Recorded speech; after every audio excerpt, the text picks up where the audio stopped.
기독교의 세계관은 이례적인 직선과 같습니다. 처음 창조의 시간이 있고 마지막 종말의 시간이 있습니다. 마지막 때에 하나님은 이 세상을 심판하십니다. 그 전까지는 모든 것이 섞여 있습니다. 선한 자나 악한 자가 다 섞여 있습니다. 그래서 예수님은 알곡과 가라지가 같이 자란다 이렇게 말씀하시면서 제자들에게 그 가라지를 내버려 두라 그렇게 말씀하셨어요. 그 구별은 추수 때에 하게 된다라는 거예요. 마지막 추수 때, 마지막 주님의 심판하실 때를 성경에서는 추수로 이렇게 표현을 합니다. 또 낯을 들어서 알곡과 쭉정이를 일괄적으로 추수하고 나서 알곡과 가라지는 이제 갈라지게 됩니다. 그래서 우리가 평상시에 드는 질문이 있습니다. 왜 교회 다니는 사람들에게 또 상처받는 사람들이 많이 생길까? 또 왜 교회 다니는 사람이 비리를 저지르고 또 뉴스에 나오는 일들이 많을까? 여러 가지 대답이 있을 수 있는데 그 중에 하나는 교회 안에도 알곡과 가라지가 섞여 있기 때문이다. 이런 대답이 가능한 것입니다. 여러분, 우리가 알곡이 되지 않으면 가라지로 남는 것입니다. 그 중간은 없어요. 이것은 상급의 문제가 아니라 우리의 정체성의 문제이고 생명과 멸망의 문제입니다. 너무나도 중요한 거예요. 오늘 본문에는 두 가지 추수 내용이 나옵니다. 하나는 곡식 추수, 하나는 포도 추수가 이어집니다. 보통 이제 곡식 추수면 밀이나 보리를 이제 추수하는 그런 내용이 되겠고, 또 하나는 포도 추수예요. 곡식 추수는 알곡인 성도들을 거두어 드리는 추수이고요. 포도 추수는 불신자와 우상 숭배자들에 대한 심판을 의미합니다. 먼저 14절에서 16절까지 말씀이 우리 곡식 추수에 대한 내용인데 우리 같이 한번 읽겠습니다. 또 내가 보니 흰 구름이 있고 구름 위에 인자와 같은 이가 앉으셨는데 그 머리에는 금면류관이 있고 그 손에는 예리한 낫을 가졌더라. 또 다른 천사가 성전으로부터 나와 구름 위에 앉은 이를 향하여 큰 음성으로 외쳐 이르되 당신의 낫을 휘둘러 거두소서.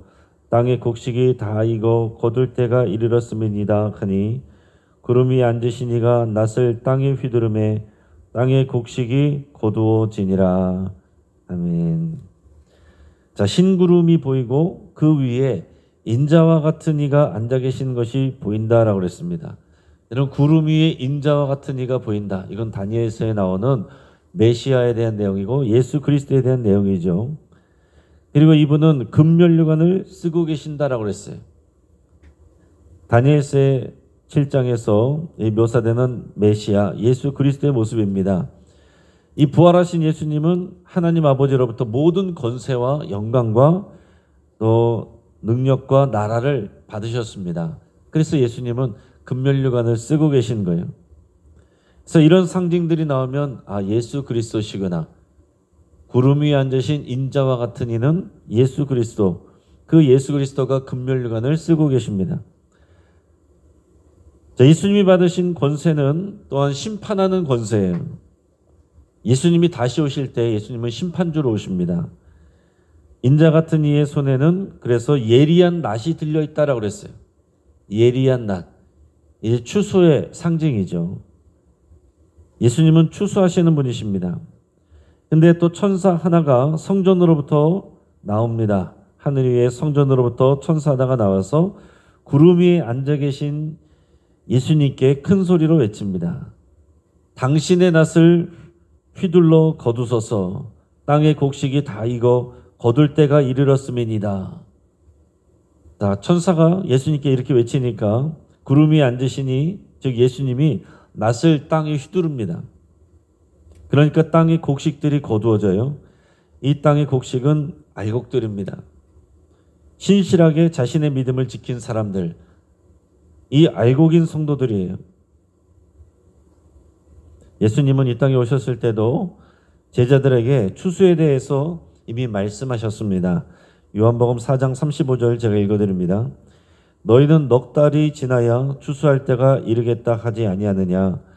그러나 나는 너희에게 이르노니 너희 눈을 들어 밭을 보라. 희어져 추수하게 되었도다. 추수할 때 하나님의 심판이 긴박하게 가까이 왔다라는 말씀을 예수님이 이 땅에 계실 때 이미 제자들에게 하셨어요. 그리고 사도 요한은 실제로 예수님이 신실한 백성들을 추수하시는 것을 이제 미리 보고 있는 것입니다.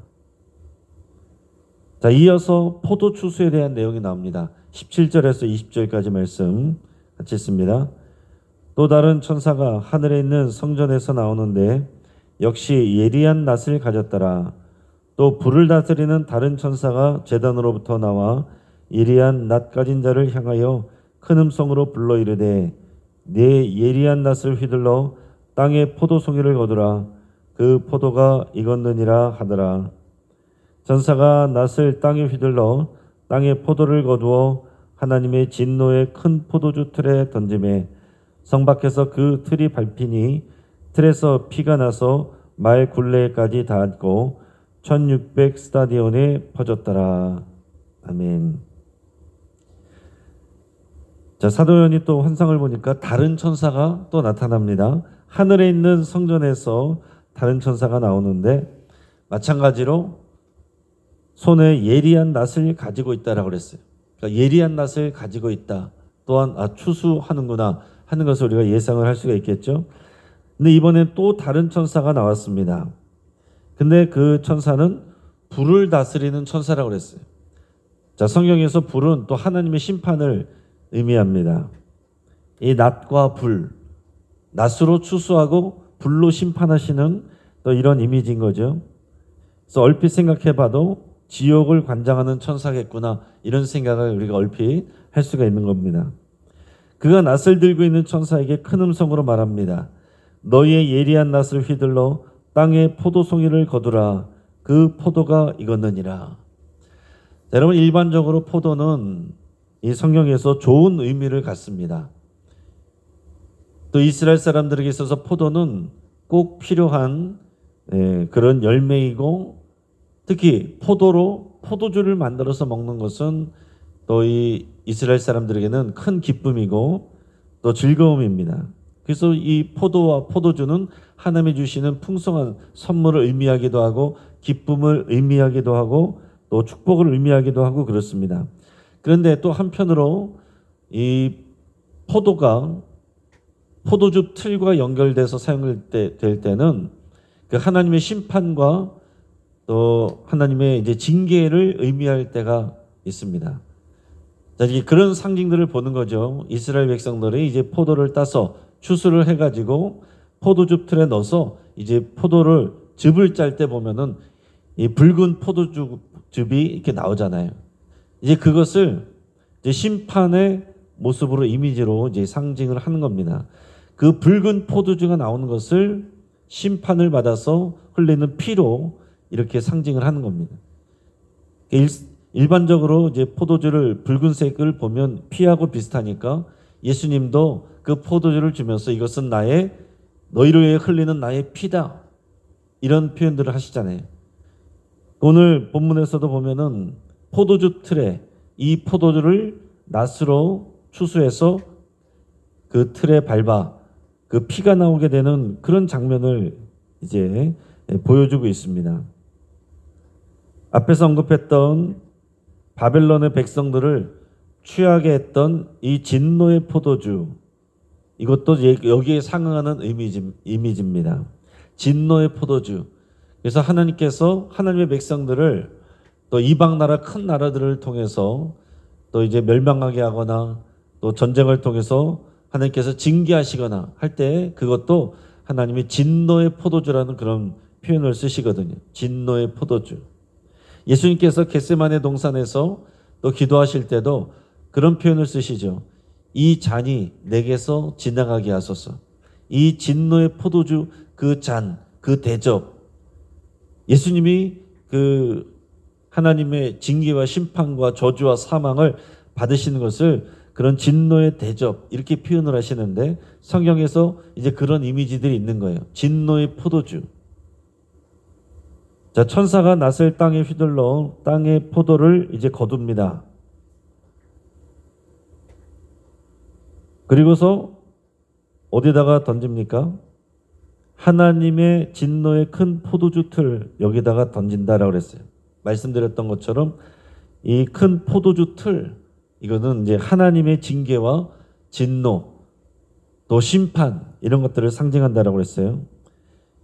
근데 이것이 성 밖에서 그 틀이 밟히니 거기서 피가 나온다라고 그랬습니다. 그리고 1600 스타디온에 걸쳐서 이런 일이 이루어졌다, 이렇게 얘기했어요. 이게 다 상징적입니다. 1600 스타디온은 이제 거리를 측정하는 그런 내용인데요. 약 한 1스타디온은 약 192m 정도 이제 된다 그럽니다. 그러니까 1600 스타디온은 대략 296km, 대략 300km 정도 되는 거예요.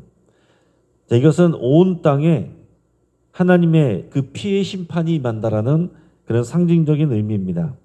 자, 포도주 틀에서 흘러나오는 포도주 즙이 상징하는 것이 심판받는 자들의 피예요. 또한 그들이 세상에서 벌인 잔인함의 정도를 나타내는 것이기도 합니다. 자, 이러한 예언이 요엘서 3장 13절에 이미 또 나옵니다. 요엘서 3장 13절 말씀을 제가 읽어드립니다. 너희는 낫을 쓰라, 곡식이 익었도다. 와서 밟을지어다. 포도주 틀이 가득히 차고 포도주 독이 넘치니 그들의 악이 크미로다. 자, 이 포도를 이제 포도주 틀에다가 넣고서 또 이제 사람들이 그것을 이제 밟습니다. 사람들이 밟으면 그 이제 즙이 빠져나오는 거죠. 그래서 이 포도를 주인이 발로 밟는 거, 이것도 이제 징계와 심판의 이제 이미지로 사용되고, 그렇게 밟을 때 붉은 포도즙이 나오는 것을 이제 징계와 심판을 받아서 악한 사람들이, 이 가라지와 같은 사람들이 흘리는 피로 이렇게 상징들을 오래전부터 해왔던 거예요. 자, 여기서 이 1600 스타디온이라고 그랬는데, 자, 1600이라는 숫자는요, 이것도 상징적인 숫자입니다. 자, 16 곱하기 10 곱하기 10 이렇게 분석해서 나눌 수가 있어요. 그러니까 4의 제곱 곱하기 10의 제곱이다. 자, 10의 제곱이다라는 것은 10은 이제 완전수를 의미하고 10 곱하기 10은 전체를 이제 상징합니다. 또 4 곱하기 4라는 것은 땅의 네 끝, 4를 의미하는 것은 보통 이제 동서남북 사방을 얘기하는 거예요. 근데 이 사방의 또 제곱이니까 빠짐없이 사방에 있는 모든 끝, 10의 제곱은 빠짐없이 완전하게 이 심판이 이루어진다 하는 것을 말하는 거예요.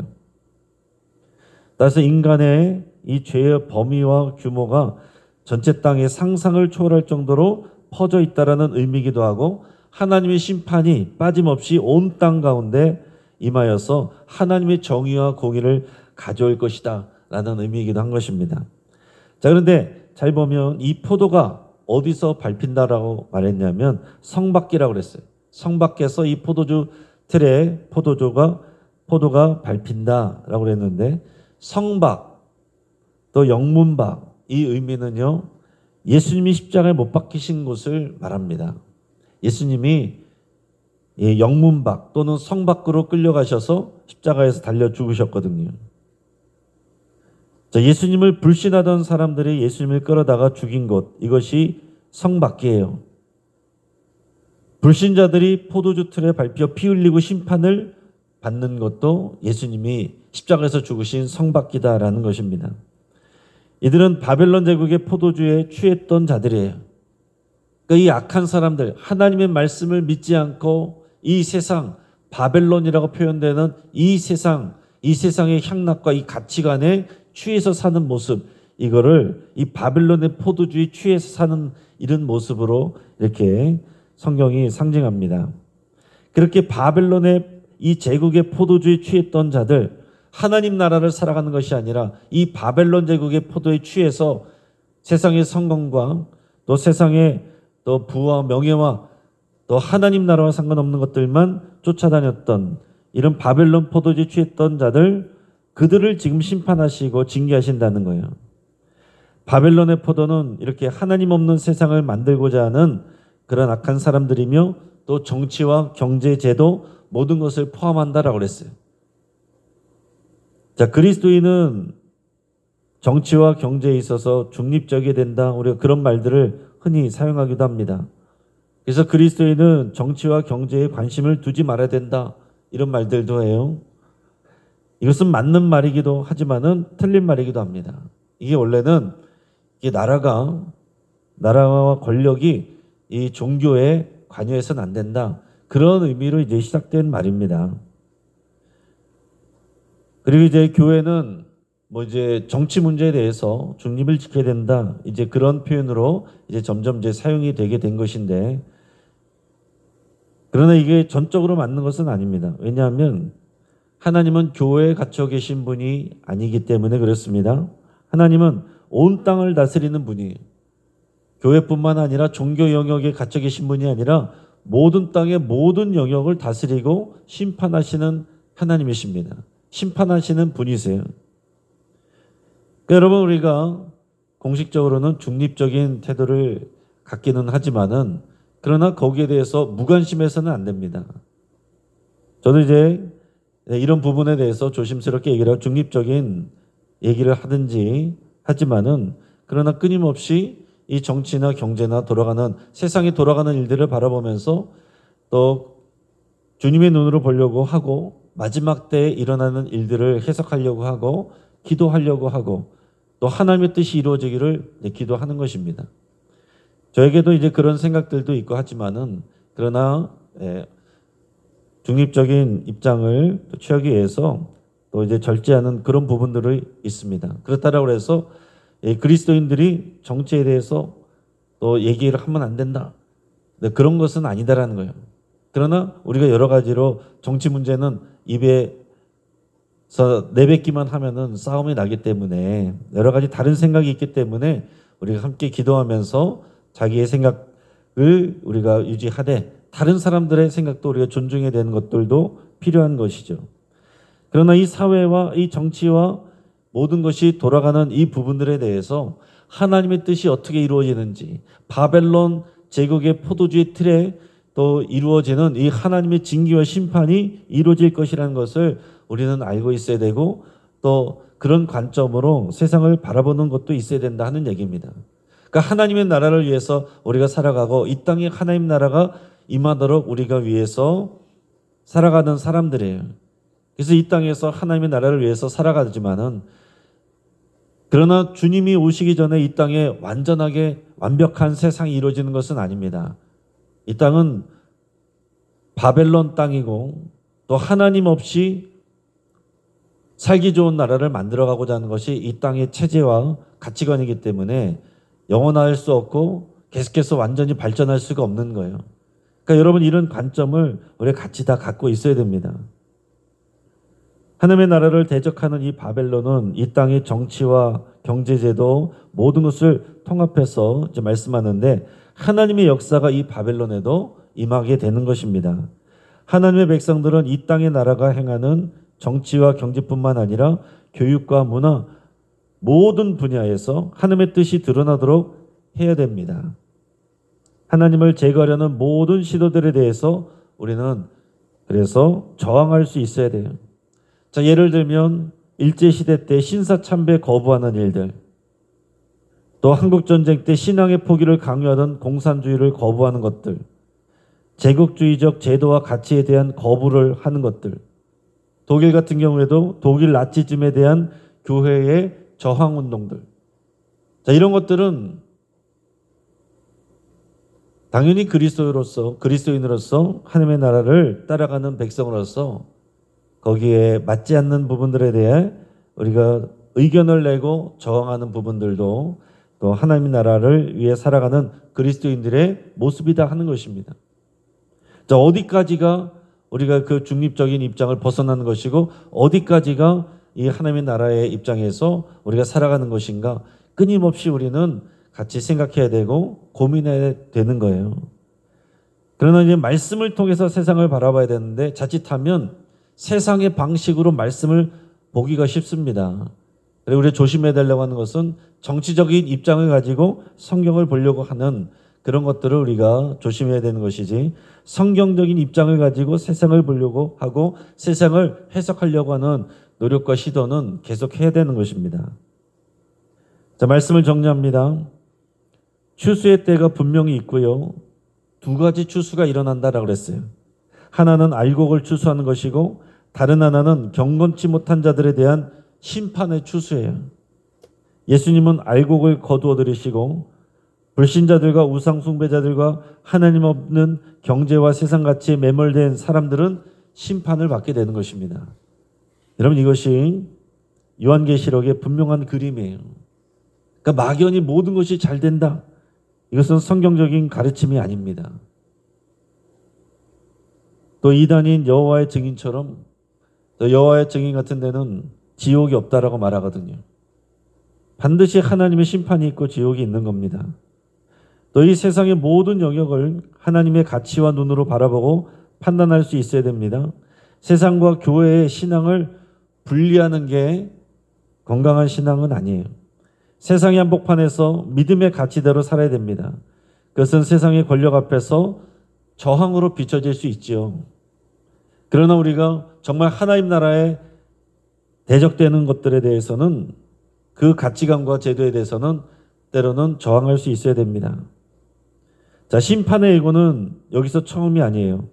심판이 미뤄지고 있는 것입니다.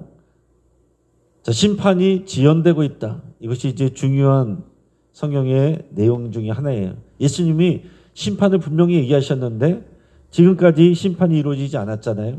그러니까 이것을 심판이 지연되고 있다 이렇게 표현되는데, 이 심판이 미뤄지고 있는 이유는 뭐냐면 예수님이 거짓말하신 것이 아닙니다. 능력이 없는 게 아니에요. 열방이 주께로 돌아오기를 기다리고 계신 것입니다.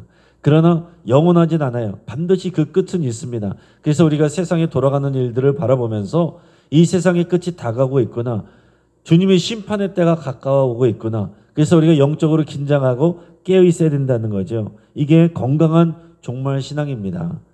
건강하지 못한 종말 신앙은 언제 어떤 일이 일어나느냐 거기에 몰두하면서 잘못한 해석을 따라다니는 거, 이게 잘못된 종말 신앙이고, 건강한 종말 신앙은 주님이 가까이 올 때가 이제 정말로 가까이 왔구나, 세상이 돌아가는 것이 이 말씀대로 되어지는구나, 그러면서 우리는 영적으로 깨어 있어야겠구나, 알곡으로 살아야 되겠구나, 이 땅에서 하나님 나라를 살아가야겠구나, 하나님 나라를 세워가야 되겠구나, 정말 영적으로 잠들지 않고 깨어 있어야 되겠구나, 우리가 이것을 생각을 해야 되는 겁니다. 그래서 우리는 매일 하루의 시간들을 기회로 선물로 받는 것이에요. 그래서 오늘 아침을 깨워 새벽을 깨어 나오신 여러분들을 주의 이름으로 정말로 축복합니다.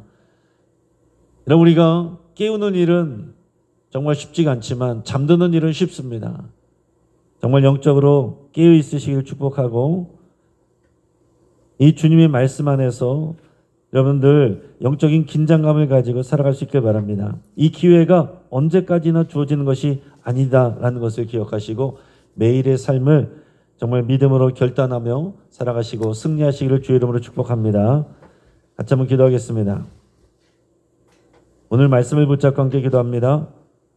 추수 때에 알곡으로 또 우리가 판단되고 또 그렇게 알곡의 삶을 살아갈 수 있기를 우리가 여러분 결단하며 기도하시기 바랍니다. 또한 복음을 전하고 추수하는 일꾼 되기로 여러분 위해서 기도하겠습니다. 여러분, 신천지가 기성교회를 공격하고 또 침투에 들어가는 것을 추수꾼이라고 표현하는데, 이 추수꾼이라는 표현 자체는 너무나 좋은 말이고, 신천지, 새하늘과 새 땅이 임하는 것은 성경의 약속입니다. 이 성경의 약속과 좋은 말들을 이단들이 다 쓰고 있어요. 그러다 보니까 오히려 교회 성도들이 우리의 붙들어야 될 내용들을 또 오히려 거부하게 되고 또 오해하게 되는 그런 내용들이 나오지만, 우리는 새하늘과 새 땅이 임할 것을 기다리며 더 추수하는 일꾼으로 쓰임받아야 됩니다. 이 건강한 복음에 우리가 통로가 되기를 여러분 결단하시고 환우들을 위해서 함께 기도하겠습니다.